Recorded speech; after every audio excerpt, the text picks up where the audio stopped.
a miracle monger, her mechanical craft.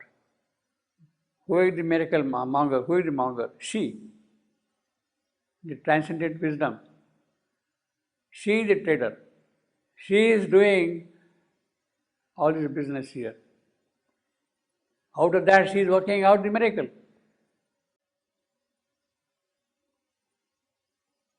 Smart trades, monger. Well, of course, monger is also used in a negative sense. Monger is also one who causes problems, difficulties. Warmonger, who creates war. Here is not that sense. Miracle. She produces miracles. She is the one who is working out, trading miracle for a purpose. See, monger is a kind of a necessary thing for doing things, because in the deep scheme, these are the needed steps. A miracle monger, her mechanical craft. So it looks as if the total thing is kind of mechanical. It is kind of unwinding. But behind that is a transcendent wisdom. There is divine wisdom working throughout. Matter's machine worked out the laws of thought. Actually, it is she who is working out through all that thing. But we, not being aware of it, we say that it is all the creation of matter. It is all the creation of matter. So the materialist only recognizes this matter. Everything is the product of this matter. He does not see behind matter this transcendent wisdom. A miracle monger, her mechanical craft. Matter's machine worked out the laws of thought. Life's engine served the labor of a soul. The mighty mother, her creation wrought. The mighty mother. This is not exactly the transcendent wisdom. She is not exactly the same transcendent wisdom, but she is the one, the force of nature, the power which is working here in the scheme of things. The mighty mother.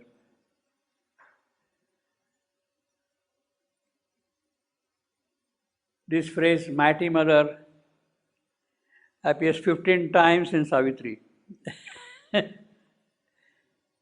Mighty mother. What I will do is I will compile all those passages and then send them to you. Mighty mother, 5:15. Now, so by going through those passages, we can understand the role of the mighty mother, what she is doing. Actually, one of the most beautiful things which this mighty mother has done is to bring Savitri back from her entering into nirvana. She pulled her back.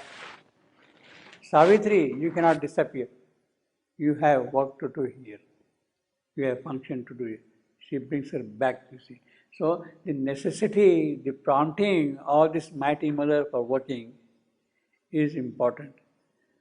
So this mighty mother, her creation wrought a huge caprice self-bound by iron laws and shut God into an inanimate world. Had she not been able to shut God there, things would not have happened. He has to be kind of forced there. He has to be present there. He has to be imprisoned there. Then only her work can happen, you see. The huge shut God into an enigmatic world. She lulled the omniscient into niscient sleep.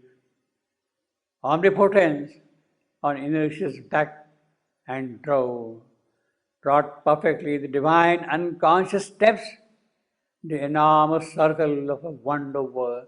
Now, See, if she can lull the omniscient into sleep, if she can lock up omnipotence in inertia, she has to be really mighty.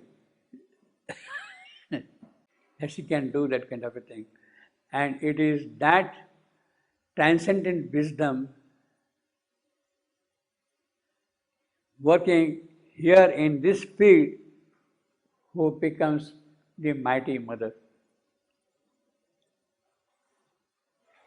Up there, transcendent is somebody else.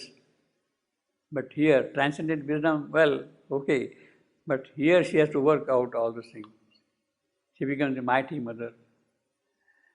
Huge caprice. So she is really the mighty mother because she can lull omniscience into sleep. Why she is asking omniscient to sleep? He must sleep. If he remains awake, the details of the process which had to be worked out to their fullest consequence would not be possible. He has to draw himself out so that from within things can come up. Unless he is put to sleep, she can't work out something out of nothing. She cannot bring out something. If she has to bring out something, and if he remains awake, then she is helpless.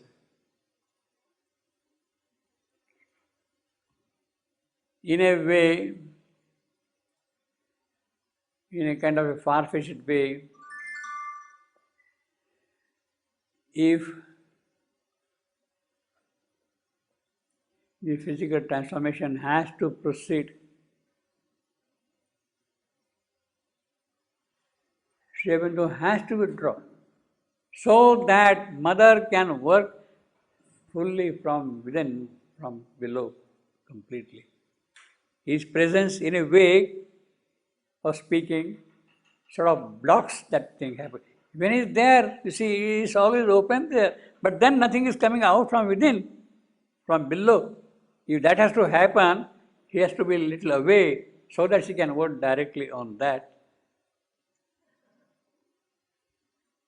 So the mighty mother has to make him go to the subtle world and stay there and work from there, but not on the physical plane.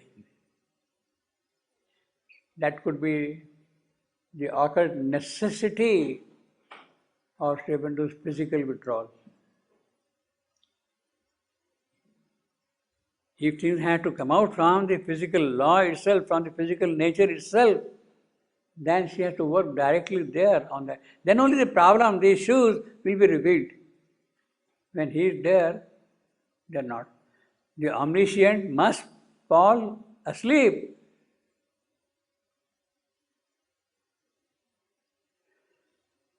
She lulled the omniscient. Of course, in the present case, it's not that mother had made Sribendu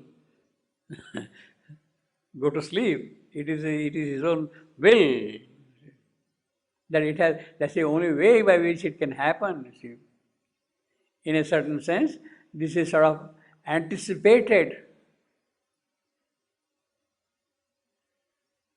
in the withdrawal of Sribendu. He has to stay back, away from the direct physical, so that the physical opens directly to the power of the mother, and it comes out. She lulled the omniscient into nation to sleep. In fact, that is why Sribendu said on a physical plane, of course, he said, when they found that things were not happening, Sribendu mentioned that one of us may have to withdraw. And the mother said, yes, I am ready to go. Sribendu said, no, you cannot go. You will have to stay back here and do our work of supramental manifestation and transformation. It is her provinces, her domain, her work. She alone can do that. by staying away. If he is present, mother says, I didn't have any problem at all. See, I want money, okay, money is to come. In those days, when Shivandu was present physically, whatever the problem was getting solved straight away.